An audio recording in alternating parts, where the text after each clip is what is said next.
That's what we listen to. And as soon as we listen to, we enjoy it. But we surveying everything. We're looking at the people with the jewelry, the coats, the clothes, and looking nice. And then we're getting ready to get them after the club is over. Yeah. And that's just what hip hop was about. All the robbers and thieves were coming there. They enjoy the music, but after it was over, we going to rob. Yeah. And that's what hip hop was about. Yeah.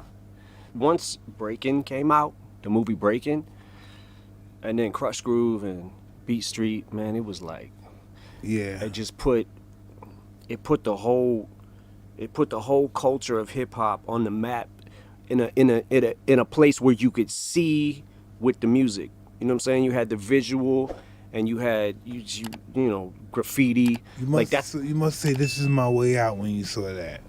When you getting good, you must say, "This is my way out." When I started being able to put songs together, and I started like, you know, figuring out like, well, I might be almost as good as that rapper. You know what I'm saying?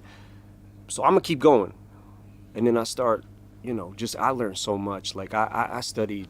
How old were you when that started?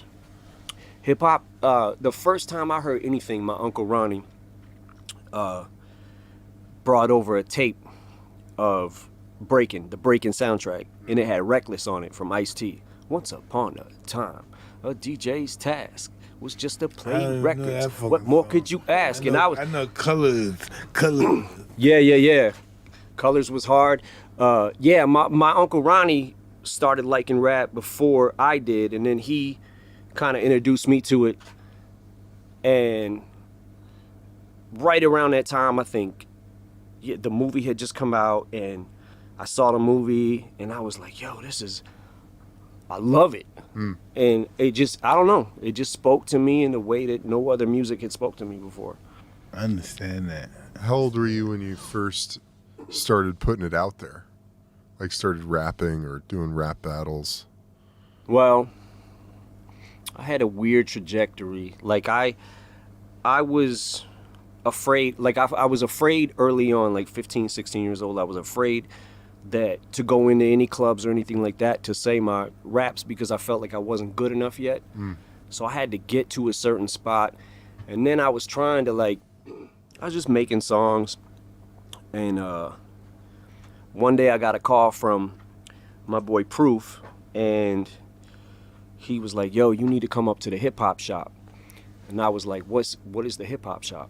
And he's like, yo, just come to the hip hop shop, write something, come up here. And Proof, remember Proof, Nani? He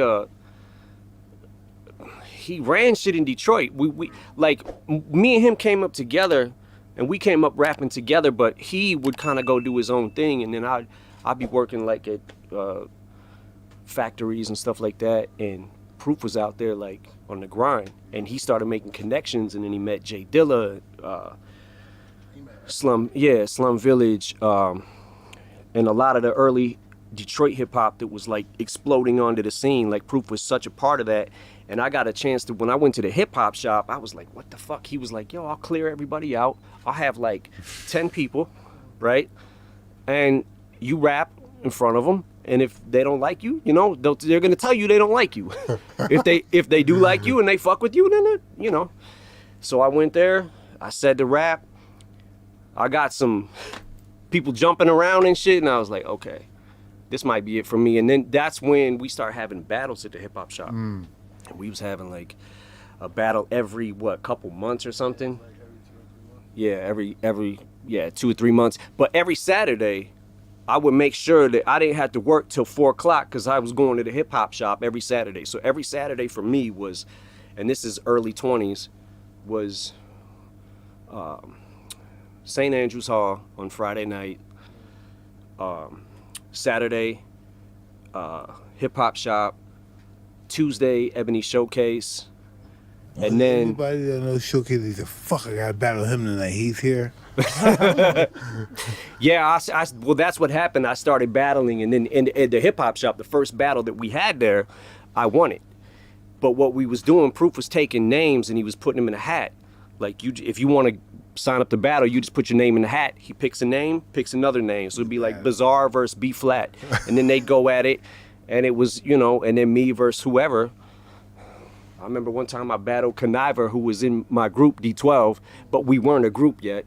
I battled, Vaughn, and then I just started like, I met a few people that got me out of just Detroit, and I went to like 97 Scribble Jam, and I went all the way to the end, and then I lost to this guy named Juice, who to this day is still a really good fucking rapper. And I think that he's so good that it's okay that I lost to him. You know what I'm saying? But what is he do? He's still in Detroit rapping?